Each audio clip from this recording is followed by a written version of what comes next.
Welcome to the Who's Left podcast, a show about Indiana politics, history, and culture from the unapologetic perspective of the Hoosier left. My name is Scott Aaron Rogers, and I'm recording from Bloomington. Today, we continue our series of interviews with interesting Hoosiers running for elected office in 2024. My guest for this episode is Veronica Pejril, Democratic candidate for Senate District 24, which encompasses all of Putnam and much of Hendricks County. Pejril was elected to the Greencastle City Council in 2019, making history as Indiana's first openly transgender elected official. In her council service, she championed increased investment in city infrastructure, supported pay raises for police, fire, and other municipal employees to promote morale and retention. She continues to spearhead ongoing efforts with the city's Human Relations Commission to bring together city-county law enforcement, first responders, and mental health specialists to strategize improvements for mental health crisis responses in Putnam County. She also serves on the board of several nonprofits, including Putnam County Recovery Coalition, Indiana Youth Group, QPA, the LGBTQ Alumni Association at Princeton, Main Street Greencastle, and the Fuller Center for Housing of Putnam County. An outspoken champion for marginalized and vulnerable young people, Pejril's community advocacy has been featured in regional press and television media. She represented Indiana in the national media by opening the Pledge of Allegiance for the second evening of televised programming at the 2020 Democratic National Convention. Veronica is an alumna of the fourth class of Hoosier Women Forward and was even awarded the honor of Kentucky Colonel by former Bluegrass State Governor Matt Bevin.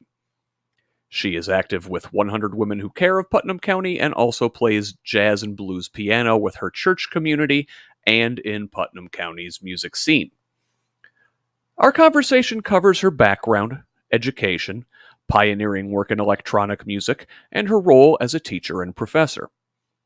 We'll pivot to her run for city council and advocacy work before getting into this senatorial campaign, her top issues, and priorities should she win in November. But first, I desperately need your help.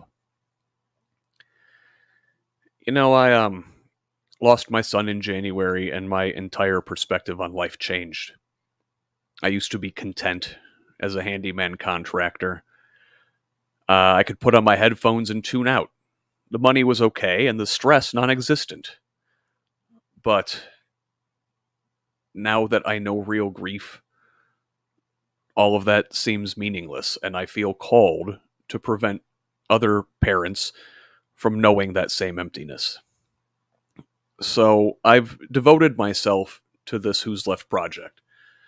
My work is dedicated to calling out Indiana lawmakers, their financial backers, and others in their network that actively work to make Hoosier lives worse, those whose policies endanger children through lax gun regulation, bullying of queer youth, and environmental degradation. I work to highlight these bad actors so we can replace them with more empathetic leadership, and also shine the spotlight on the Hoosier activists, organizations, and elected officials who are doing the hard work to build a more just, equitable, and compassionate Indiana for the next generation of Hoosiers. I can't do this without you. Perhaps my decision was rash or imprudent, but I feel my boy pushing me, telling me to keep going. But all the passion and conviction in the world doesn't keep the lights on and food on the table. I rely on your financial support from paid subscriptions over at scottaaronrogers.substack.com. For $5 a month or only $50 a year, you can help me push our state in a better direction and help my family in the process. But even if a paid subscription doesn't work for you at this time, you can still help. Subscribe at the free level over on Substack. Set your favorite podcast player to auto-download new episodes of the show. Rate and review the podcast on whatever platform you use. Follow us on social media at facebook.com/whosleft. That's HOOS left. And I'm personally at ScottRog78. That's SCOTTROG78 on Instagram, Threads, and the platform everyone still calls Twitter. I'm also on Mastodon at ScottRog78 at Hoosier.social, and now we have video too. On both YouTube and TikTok, the handle is @HoosLeft. But most importantly, pass on the word. Forward the newsletter to your entire email list. Don't just like, but share on social media. Yell from the top of the nearest hill. With your investment, a full-time Who's Left looks like new content every day. It looks like full coverage of the 2024 election cycle in Indiana and beyond. And it looks like zooming out to see how the malevolent forces at work in our state function nationally and even globally. Again, it might not be financially prudent, but I do not plan on paywalling any content because I believe in open access to information, and your support helps make that content freely available to all Hoosiers. But I'm running out of funds and need your investment in order to do this full time. To those who have already contributed, thank you. It means the world to me. And to everybody, thanks for listening. Here's my interview with Veronica Pejril. Veronica Pejril, thank you for joining the Who's Left podcast. Welcome. It's such a pleasure to be with you, Scott. Thank you so much for inviting me. So, you are running for state senate in District 24. That is correct, yeah? District 24 is an interesting and diverse district. We encompass parts of Hendricks County as well as Putnam County. The maps have changed since the last election for this particular seat, so I'm kind of excited to see how things are going to turn out. I believe that it's fair to say that the maps have gotten to be at least somewhat more advantageous to a Democratic candidate, insofar as there's more concentration in some of the more densely populated areas of Hendricks County. So if one looks at the geographic map of Senate District 24, looking at the old map versus the new map, there's a good amount of rural Hendricks County that has been tossed over to other adjacent Senate districts. I'm not sure whether that had anything to do with Senator John Crane's decision to not run for re-election for that particular seat this year. Yeah, I saw that. But it is an open seat this year, and that's also part of my decision why I decided to step in for this particular seat. Given that we should not let anything ever go unchallenged when it's an open seat. Absolutely, and that's one of the big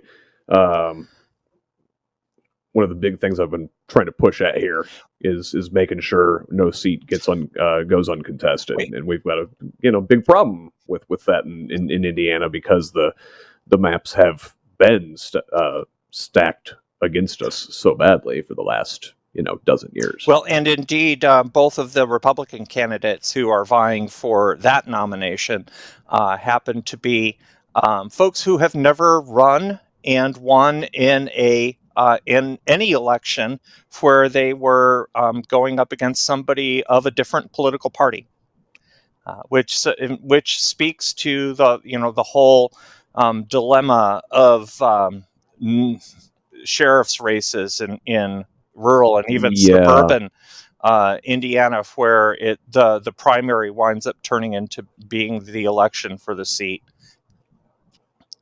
Yeah, and one of the Republicans vying for this seat, there is a primary. That's Brett Clark. He is former sheriff of Putnam County or Hendricks County, 2-term sheriff of Hendricks. Okay, that's what I thought. Yeah, and. So in fact, I'm the only candidate from Putnam County, which is the more rural of the two counties. And but if you look at the sort of geographic map of District 24, we've got 9 townships in the district from Putnam County, 6 townships from Hendricks. But I would venture to say, and this was just my spit and glue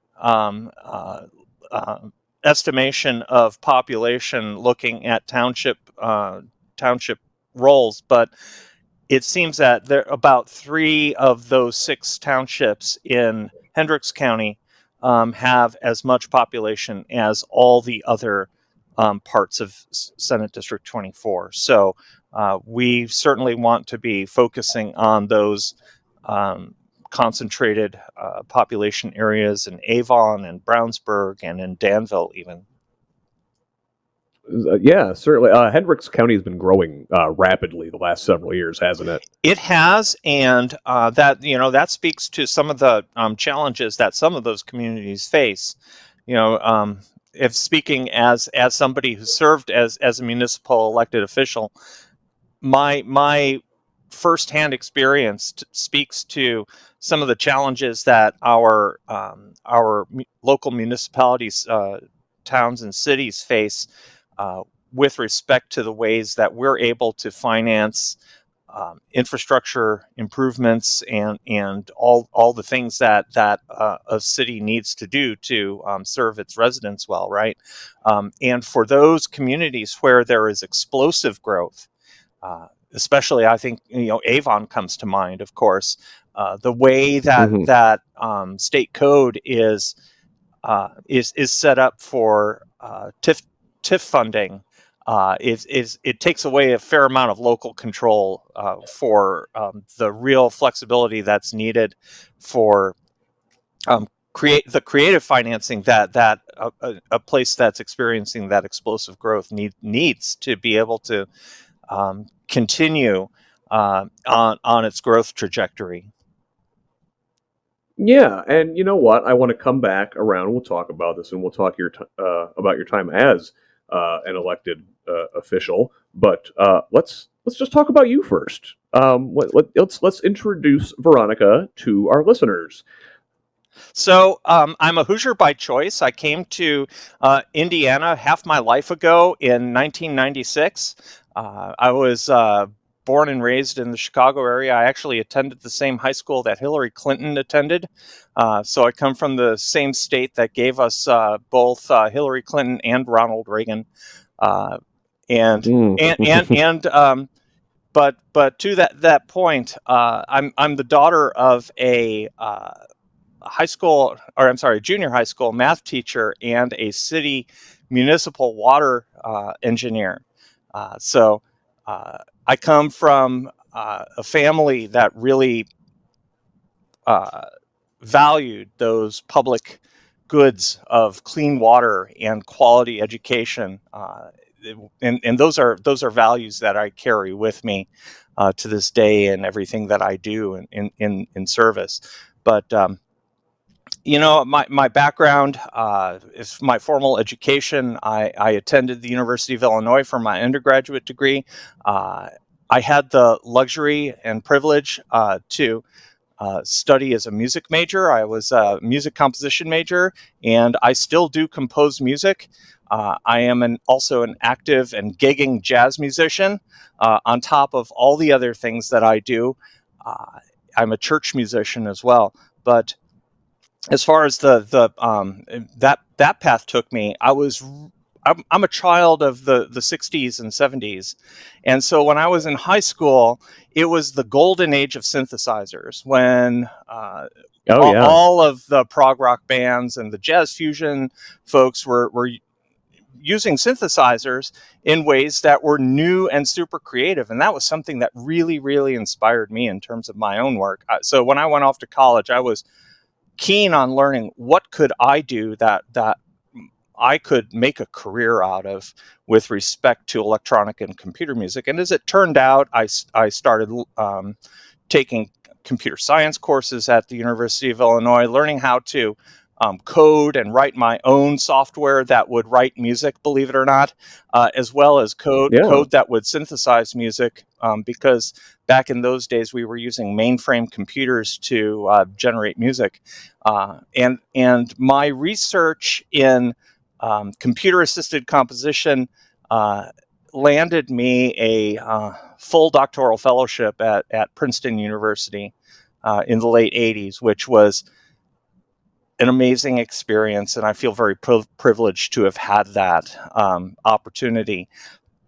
It was transformative to my life in many ways. It was also where I began to discover myself. As I was in my early 20s, it was I was on the East Coast, halfway between Philadelphia and New York, and exploring those communities, and also coming to terms with my own gender identity at the time.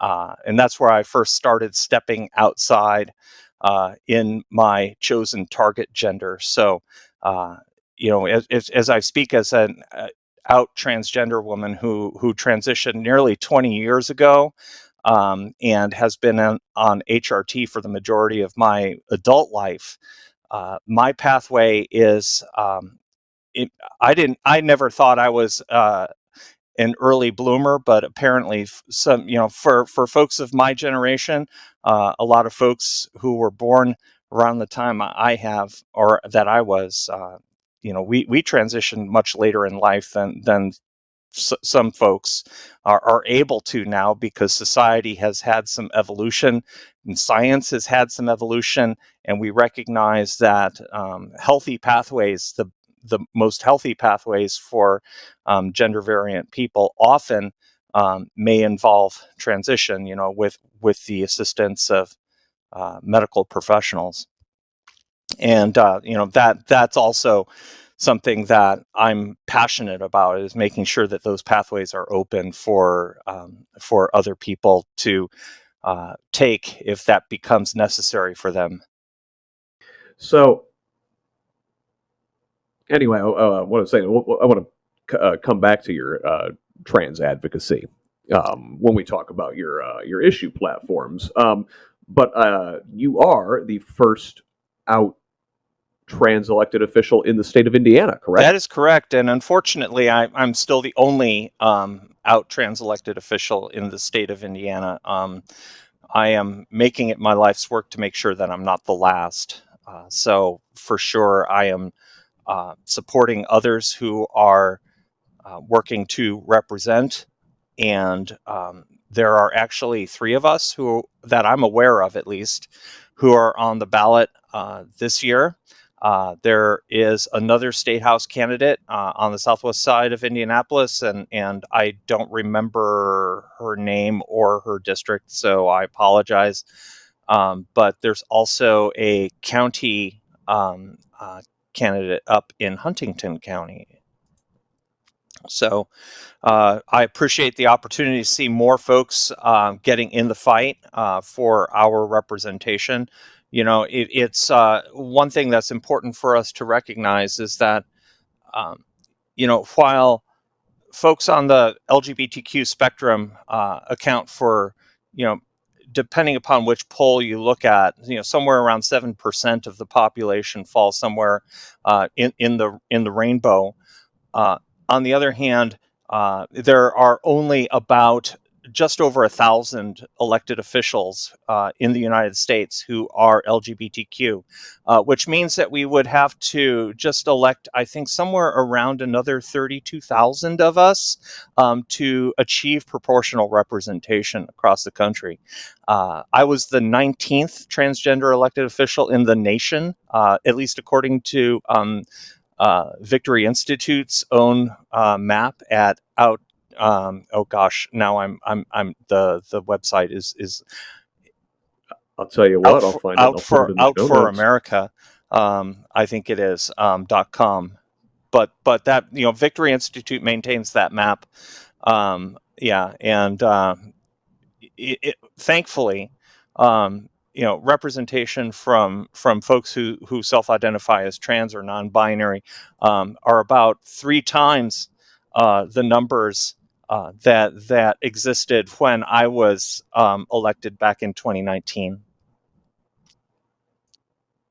Well, it's good to see the community getting more representation, and to see society become more accepting despite some very loud voices out there. And actually, I want to talk about them. Not like, so you ran for Greencastle City Council. That's correct. In 2019. Yep. Correct. Yep.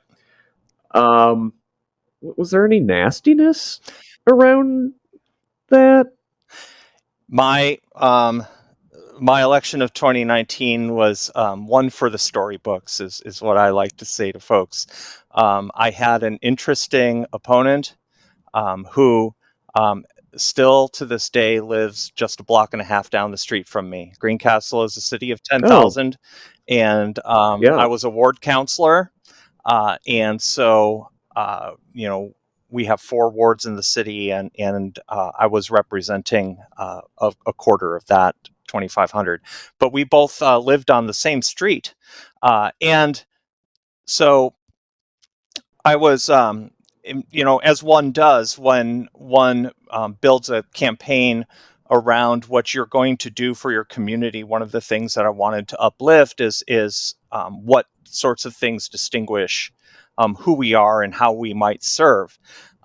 And as I did what some folks might refer to as oppo research, I took a few glances over at my rival's Facebook page and his public postings. There included items that were reposts, but they were still posts that said that all Muslim people should be deported from the United States and Islam should be banned. Oof.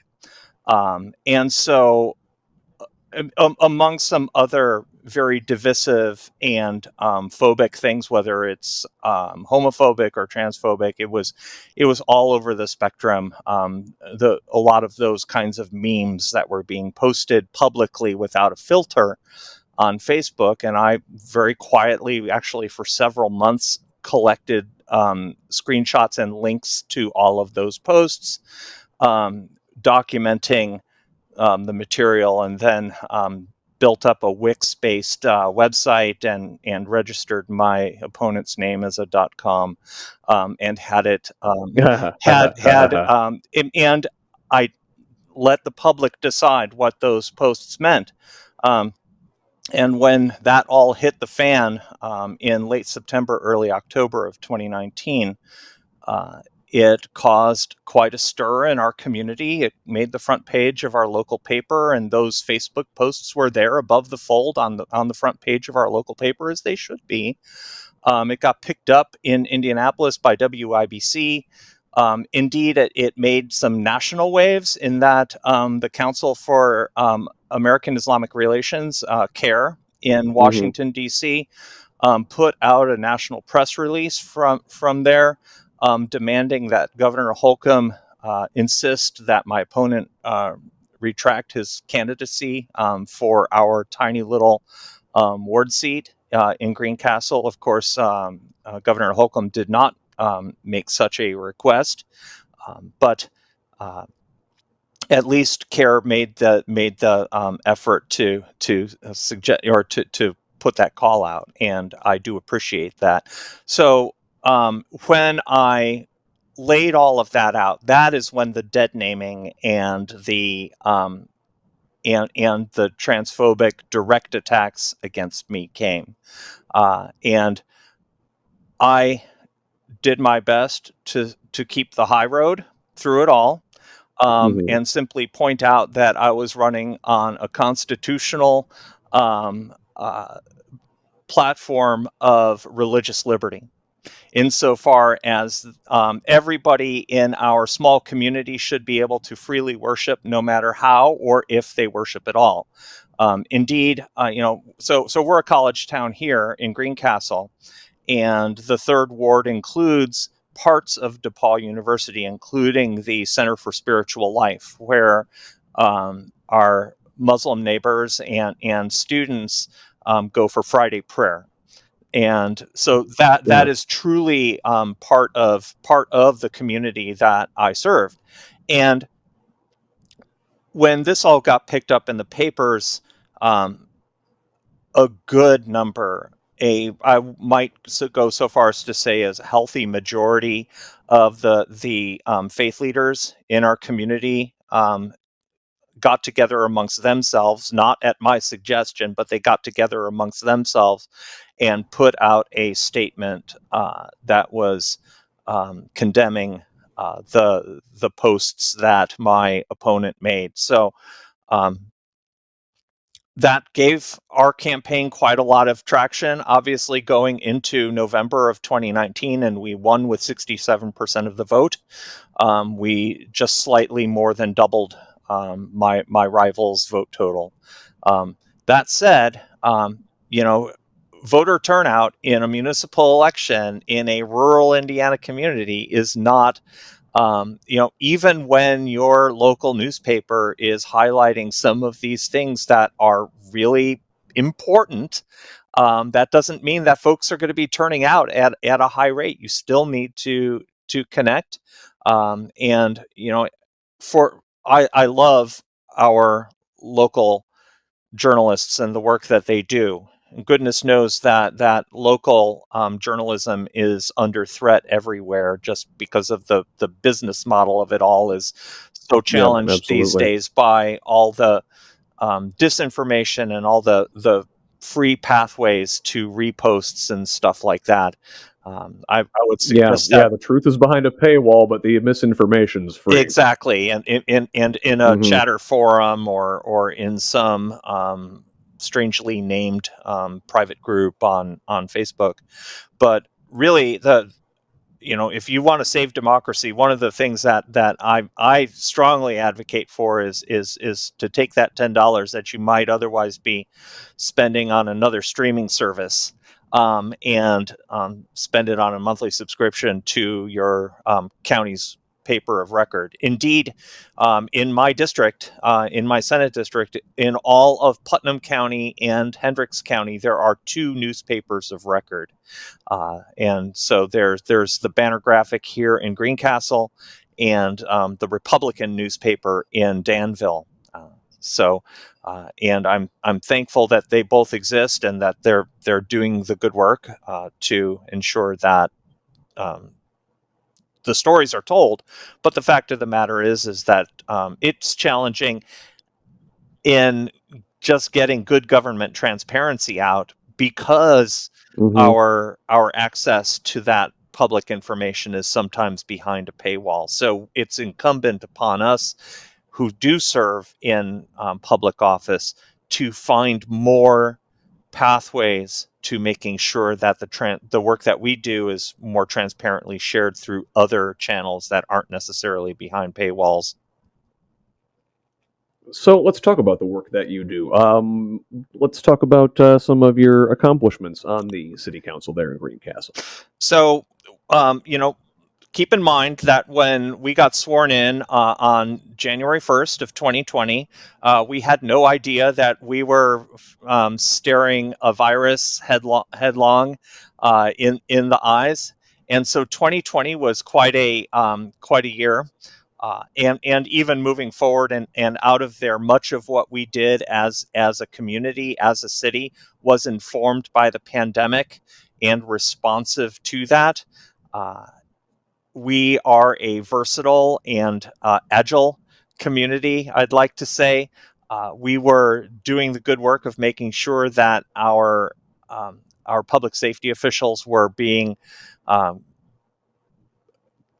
more than adequately compensated and getting the extra pay that they needed for some of the extraordinary work that they were doing during the height of the pandemic, for sure. We have also been in stewardship of some COVID relief funds that we were doing our best to make sure that they were fairly being distributed across the community in ways that were impactful and helpful. Um, but what a couple of the things that I'm most proud of is just making sure that we're getting back on track with respect to infrastructure.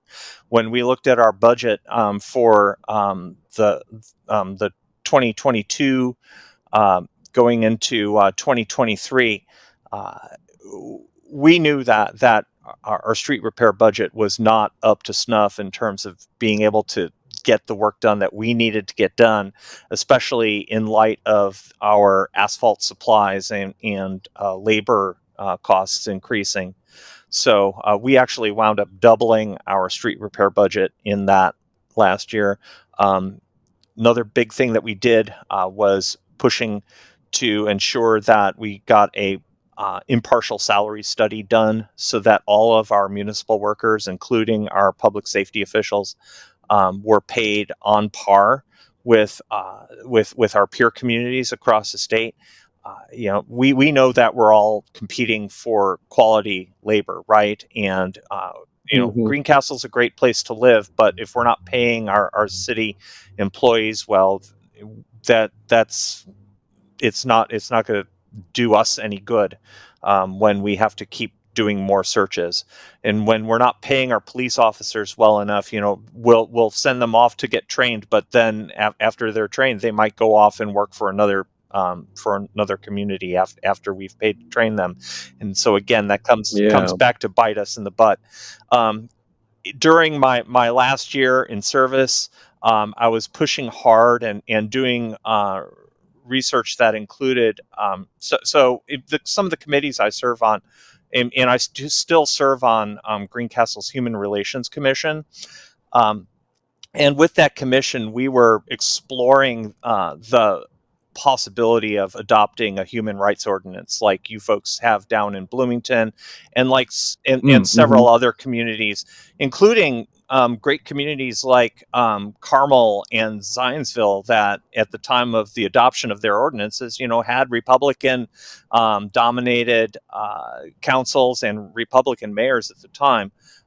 This is not a Democrat and Republican issue. This is a fairness issue, right, with respect to treating our neighbors right, Yeah. both in employment and in housing and every other way that we can interact with our neighbors. Um, and so there was a bit of a deluge of HROs that came out across the state after the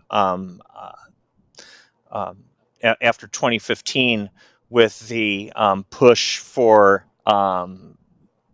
the Pence advocated Oh, the the marriage, yeah, RFRA. RIFRA thing. Thank Yeah. you for bringing that up. So it's the adoption of new ones has slowed down a bit, but we wanted to get on board. We did some consultation with friends over in Columbus.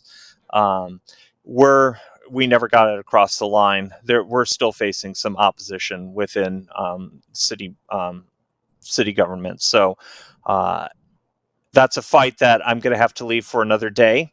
But I'm still passionate that we need to have a human rights ordinance for our community, or better yet, let's pass an equality act for our own state at the state level. Yes. So Even better. yes, that's where I'm taking the fight now.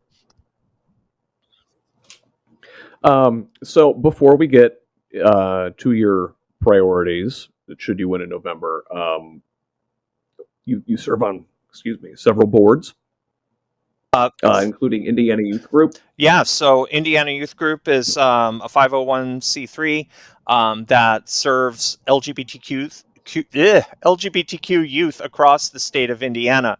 A lot of folks are familiar with the center in Indianapolis, but in fact, there are other satellite locations that have recently cropped up in other Mm-hmm. municipalities. There's one in Columbus now, and there's one in Crawfordsville.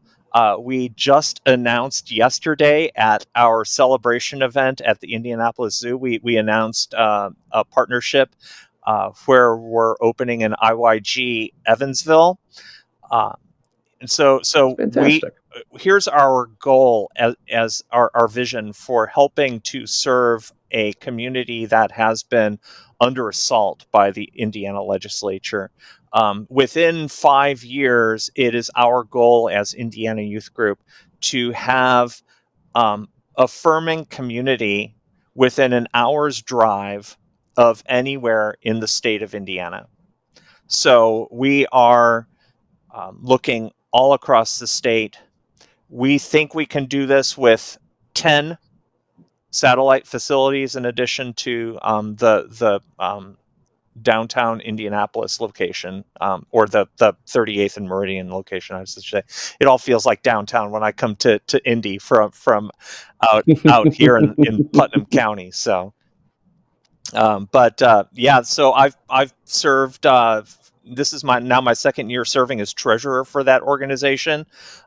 So I've had the opportunity to frequently see what our numbers are looking like. And when I say numbers, not just money, I know that in the last year, we've seen demand for our services triple. And that's largely as a consequence to the hateful legislation coming out of the Indiana Yeah. General Assembly. Folks who, young folks who are seeking affirming community, folks who are seeking mental health services. IYG now has 5 full-time mental health therapists and 2 social workers on staff. And we're hiring more because all of their caseloads are full. And there is still more and more demand. In fact, we are hiring right now for a mental health therapist who also has a background in substance use to help folks along who are suffering from substance use disorder, which is another passion of mine that brings me into the nonprofit space. I'm president of Putnam County Recovery Coalition here in my home county, and we are the only secular organization that serves folks who are facing addiction and connecting folks with peer counselors and recovery resources. So we work to distribute Narcan and save lives across Putnam County, not just here in Greencastle. We've launched a physical facility. We are hiring there too. So we are looking for more peer counselors, folks who have who are in recovery, who are interested in doing the good work of helping other people get through recovery as well. So those are 2 big things that I'm passionate about. I lost my oldest sister to overdose 7 years ago, and that has been instrumental to what motivates me to be involved in this space. And of course, my own experience through transition, 20 years ago in the state of Indiana during the George W. Bush administration was is part of why I am so passionate about helping to make a smoother road for some of our youth and young folks in the state of Indiana. I can affirm that when it was time for me to take my medical documentation to an Indiana BMV and get my driver's license updated with appropriate and matching gender markers, I actually had to go to 3 different branches before one would accept the legal documentation that I had to get all of that set up. These are not hurdles that Hoosiers should have to face at a tenuous time in our lives as we're trying to re-enter as our most authentic selves.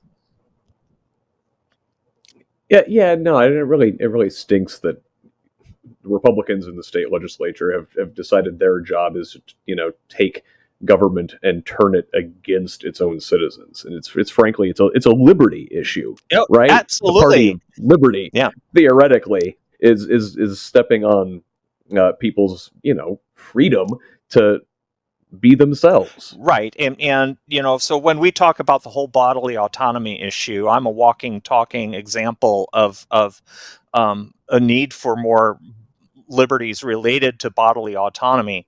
And I am passionately in that fight for our healthcare freedoms, whether it's our reproductive freedoms or our access to transition-related care. All of those things are part of the bodily autonomy conversation. And it's so important that our state, that is run by folks who say they're all about liberty and freedom and small government, keeps the hell out of our doctors' offices and stays out of important science-based conversations that patients have with their doctors or parents have with pediatricians along with their kids who have needs too. And so, when we talk about the unfortunate Senate Enrolled Act 480 from last year. I testified Yeah. against that bill, and my own senator at the time, John Crane, whose seat I am seeking to take, was there across the room from me in the health committee chamber as I was testifying about my own experience transitioning and about this being a liberty issue. When I in some of the words I shared had to do with the fact that, as an elected official, I put my hand on my heart, and I talk about liberty and justice for all. And when we have a state legislature that decides liberty and justice is not for all, it's only for some of us, but for the rest of you, we're going to put some restrictions on being yourself, or getting the health care that you need, or being able to navigate through the world without having to go to 3 different BMVs. This is not liberty.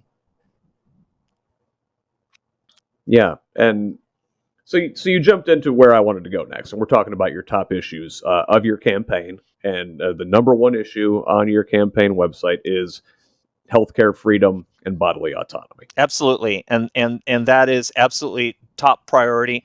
From the way I would prefer to approach it is through a ballot referendum and an open ballot. Leave it to the voice of the people. We know this is a 60-40 issue in the state of Indiana. Mm-hmm. Ball State's own Hoosier survey from last year affirmed that this was a 60-40 issue, technically a 41-59 issue, I guess, but it's close enough. I will call that a rounding error. It's definitely an issue that the majority of Hoosiers are on board with. It is a liberty issue, right?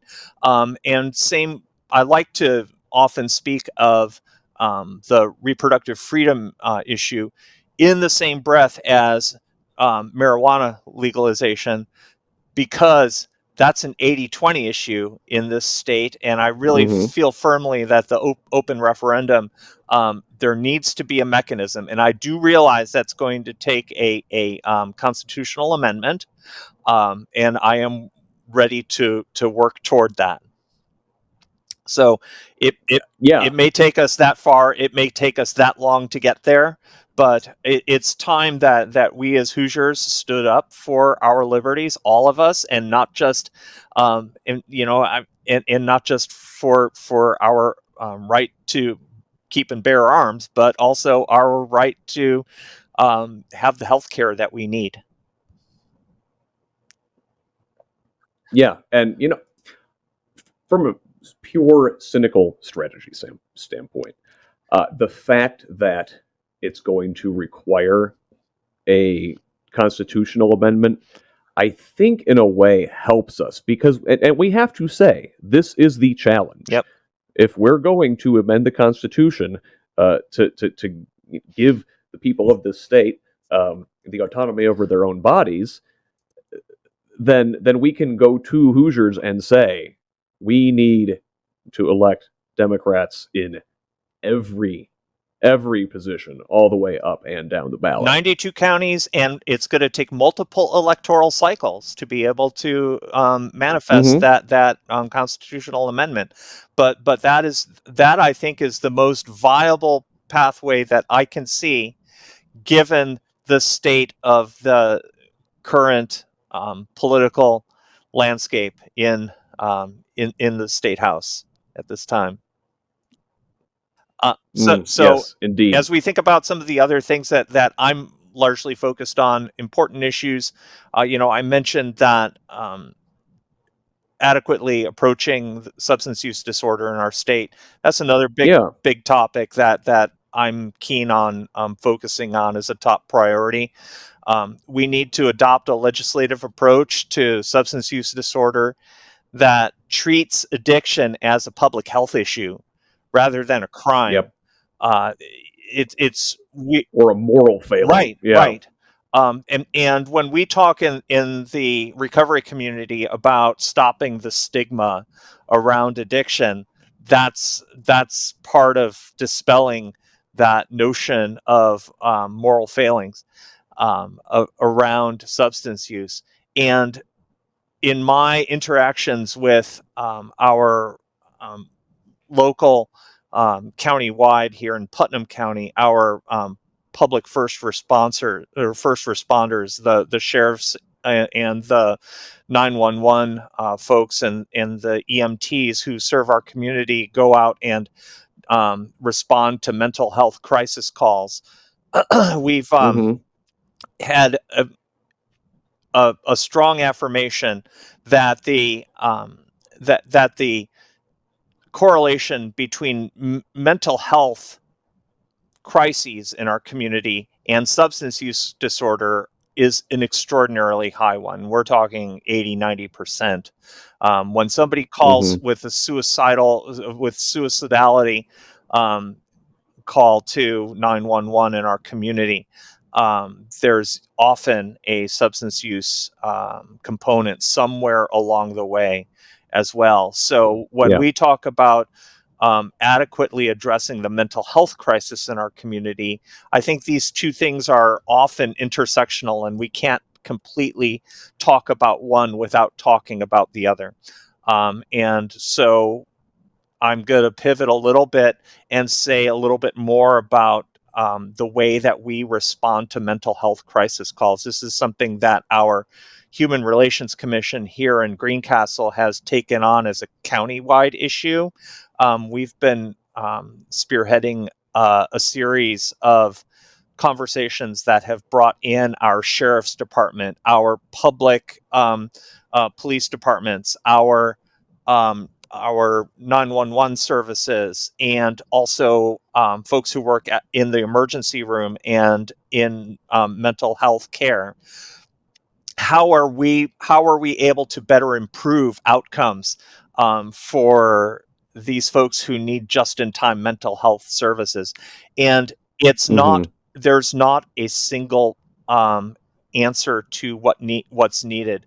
We know that we can look at other communities like in Crawfordsville and Terre Haute, who are adopting mobile response teams that send non-armed individuals who can provide care at a time that in the moment care at a time when it's super important, which, quite frankly, also takes a big load off of our police departments and our sheriff's deputies, who otherwise could be serving the community in other important ways than needing to take on these mental health crises.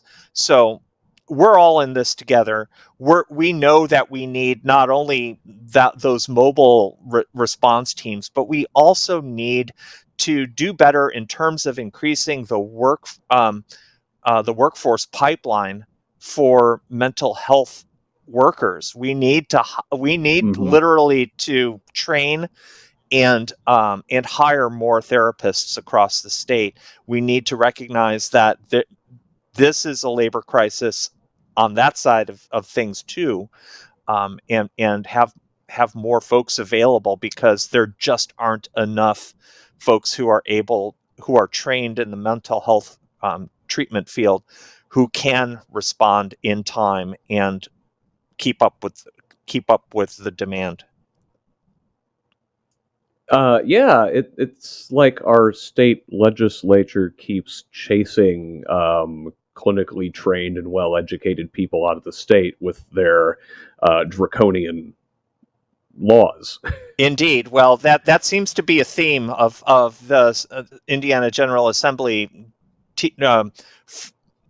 chasing good, qualified folks out of a variety of professions, which, we can talk about what they've done for the teaching profession over the last 20 years Yeah. since Mitch Daniels began his crusade of privatizing the public education sector here in our great state.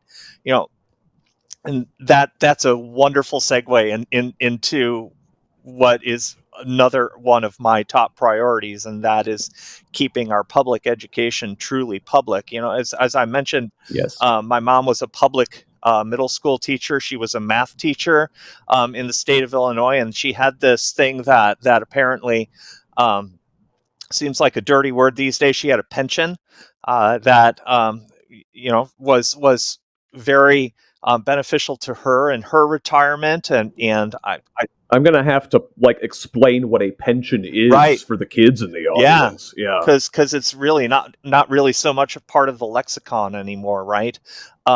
Interestingly enough, as I mentioned, my dad was a municipal water engineer, and my mom was a public school math teacher, and I'm like the fourth generation of educators in my family. I have twins, and they both graduated from Purdue on the same day in different ceremonies because they went through different degree programs. Frank studied math education, and so he was seeing, he knew that there was a crisis of and a shortage of math teachers in the state of Indiana, and he wanted to Yeah. enter the profession. After graduating, he spent his first 2 years in the workforce teaching in a public high school, teaching math. And, the profession is not what it was when my mom was teaching in the 1980s. And quite honestly, the draconian requirements, the paperwork, the red tape that we all hear about so much, that is forcing a crisis of forcing teachers out of the workforce. I'm thankful, honestly, that my son Frank decided to move on out of that career and into something that he felt was more rewarding when he was early in his career. I see too many sort of mid-career and late career public school teachers in my community here in Greencastle who wish they had changed careers a little bit earlier in their lives. And it's just unfortunate that our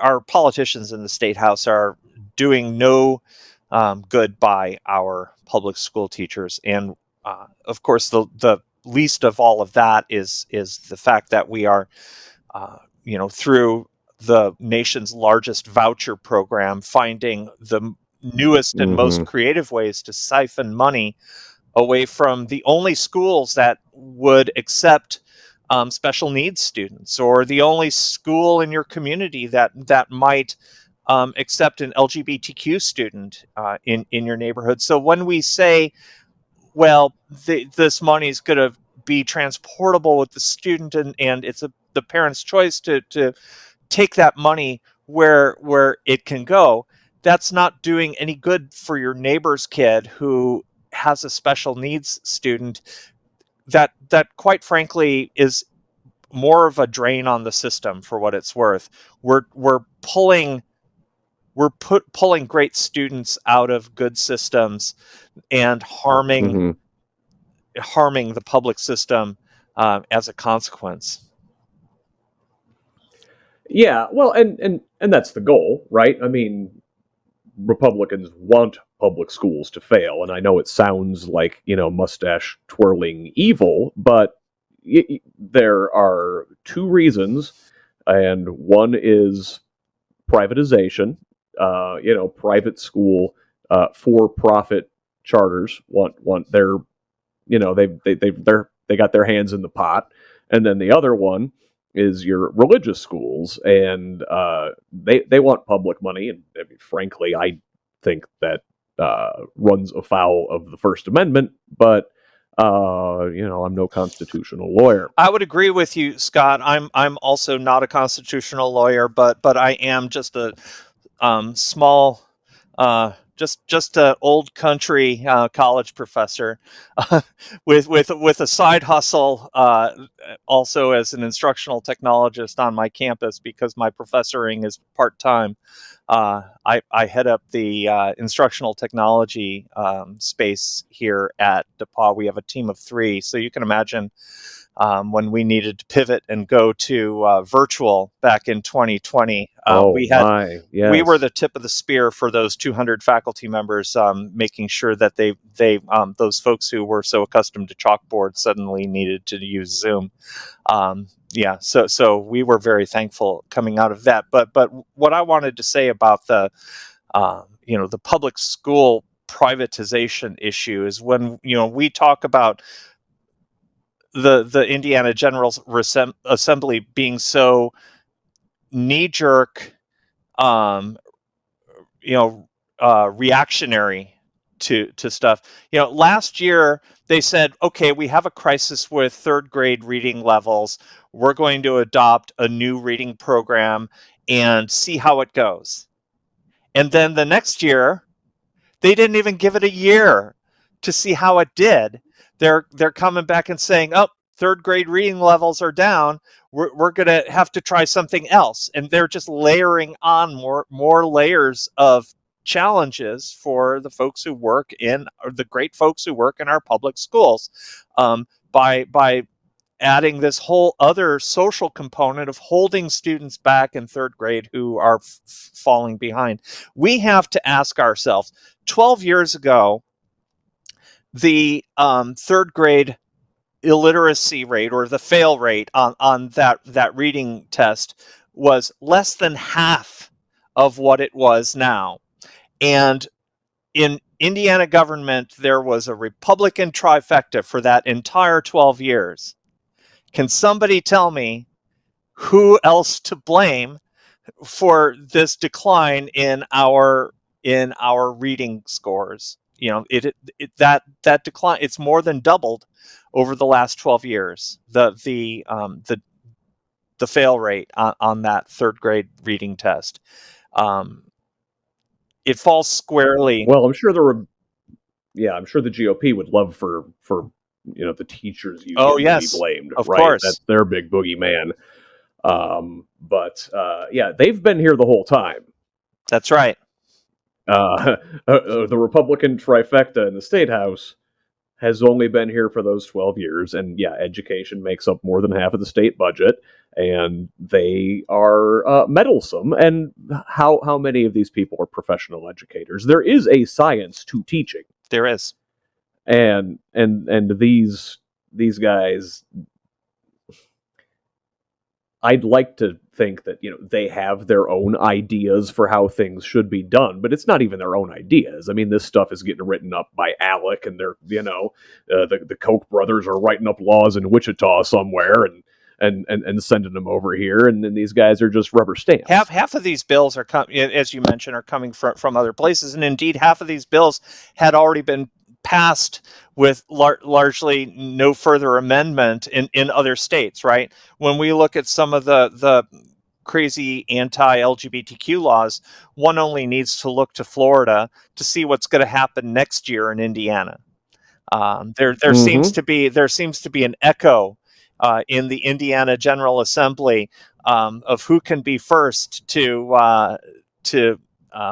harm our queer youth in our education system, between Florida and Florida 2.0. You ever at the Children's Museum in Indianapolis, you go and you holler into the horn at the one end, right? And your friends on the other Sure. end, you can hear what they're saying on the horn. Yeah, it's like a fascist hollers into one end of a horn in Florida, and Todd Houston's on the other end. And it's just an echo of another bill, right? And they say, oh, we're not going to go further and this year, and then they do. And the government, or the governor this year, said to all the General Assembly is like, stay away from those hot button social issues. We're just getting business done this year. And then they come out with a bill in the House that says that folks like me won't exist anymore in Indiana code, because we'll be defined by the sex at our birth in all matters, in all legal matters in the state of Indiana. Which I'm not sure how they're going to proceed to karyotype me, because all of my documentation is affirming. I don't think that they've necessarily thought this whole thing through. They never do. No, it's all vibes with these guys, It is about the feels. Bad Yeah, vibes. it's about the feels, but that's how they'll score their points. So, if our listeners would like to help put you in the Senate to stand up to those Yeah. guys, where can they go? What can they do? How can they help your campaign? They can go to veronicaforindiana.com. That's FOR spelled out. I try to make that distinction. So veronicaforindiana.com takes you to the website where there are links to either volunteer for the campaign, to donate to the campaign, of course, because it's going to take a fair amount of resources for us to get our positive message for transforming our state into a more just and more free place for us all to live. So we certainly appreciate all of those resources. We're actually having a campaign event here in Greencastle in just 1 week from today, from the recording of this podcast episode. But we're going to be having more events across the district, including in our more densely populated areas of Hendricks County later on in the season. We're thinking up some pretty big stuff, so stay tuned on that. So if you want to be part of making phone calls, whether you want to be part of being part of a text banking effort, or whether you just want a yard sign, there are places on the website there to sign up for all of that. And of course, there's opportunity to donate your resources as well. We welcome your time, your talent, and your treasure. Very good. Veronica Pejril, thank you so much for joining the Who's Left podcast. Thank you so much, Scott. It's been a pleasure talking to you today. Once again, that was the Greencastle City Councilwoman and State Senate District 24 candidate Veronica Pejril. Just, what a remarkable individual.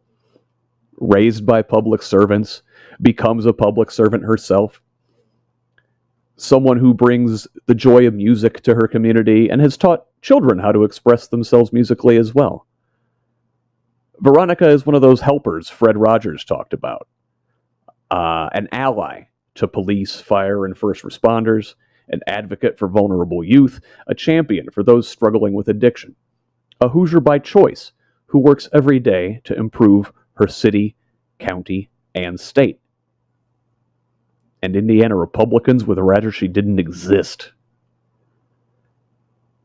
We've already discussed last year's terrible Senate Bill 480, that law, which was signed by Governor Holcomb last April, the literal day after he called it, quote, clear as mud, just went into effect after an injunction was lifted by the U.S. 7th Circuit Court of Appeals.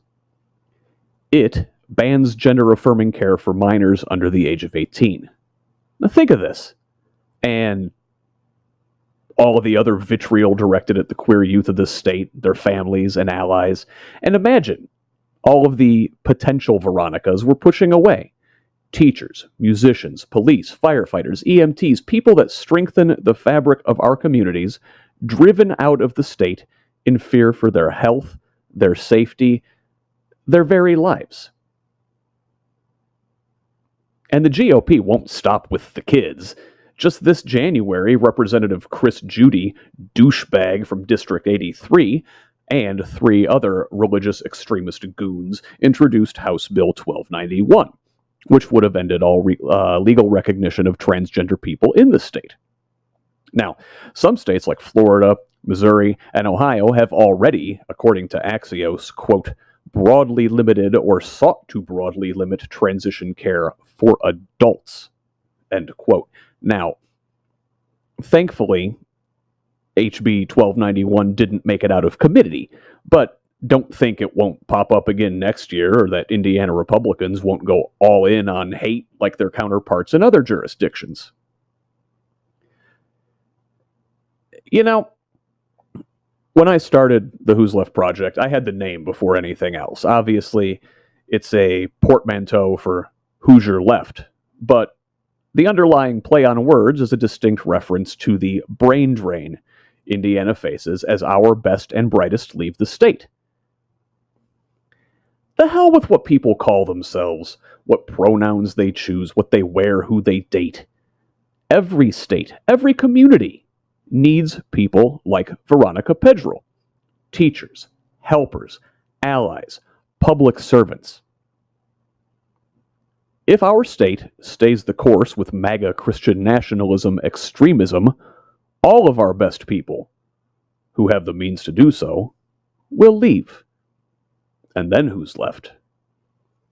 Just racists, bigots, and small-minded idiots like Donald Trump, Mike Braun, and Chris Judy.